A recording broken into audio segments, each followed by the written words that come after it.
Friends, ఈరోజు పల్లి చట్నీ ఎలా చేయాలనో చెప్తాను, ఎలా చేయాలనో చూపెడతాను. దోశలో అయినా ఇడ్లీలో అయినా బాగుంటుంది చట్నీ. ఫస్ట్గా కొంచెం ఆయిల్ వేసుకోవాలి. ఆయిల్ వేసుకున్న తర్వాత పల్లీలు వేసుకోవాలి.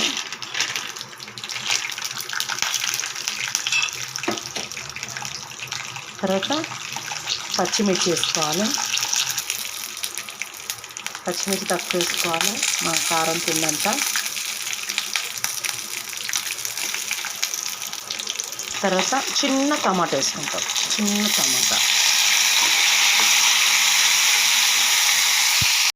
తర్వాత కరివేపాకు వేసుకుంటాం.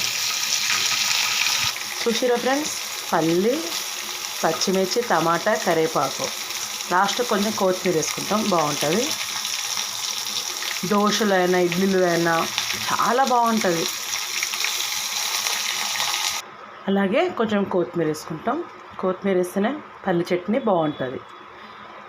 దోశలో ఇడ్లీలో బాగుంటుంది. కొంచెం కొత్తిమీర వేసుకున్నాము. ఇప్పుడు మిక్సీ గిన్నెలో వేసుకుంటాము. మిక్సీ గిన్నెలో వేసుకున్న ఇగో ఎల్లిగడ్డ, కొంచెం ఎల్లిగడ్డ, కొంచెం సాల్ట్, కొంచెమే సాల్ట్ వేసుకుంటాము. కొంచెం సాల్ట్ వేసుకున్నాము. ఇప్పుడు మిక్సీ మూత పెట్టేస్తాం. మిక్సీ పట్టేసినాము. స్మూత్గా ఒక గిన్నెలో పోసుకుంటాము. చట్నీ పోపు వేసుకుంటాము. ఏమేమి వేసినా నూనె, జీలకర్ర, శనగపప్పు, మినపప్పు, ఎల్లిగడ్డ, ఎండుమిర్చి, కరివేపాకు. చట్నీ వేసుకుంటాము. చూడండి చట్నీ ఎంత బాగా పోపు వేసినామో.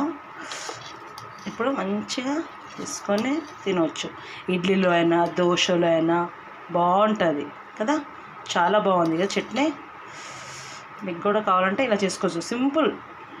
సింపుల్గా ఒక 5 మినిట్లో అయిపోతుంది చట్నీ.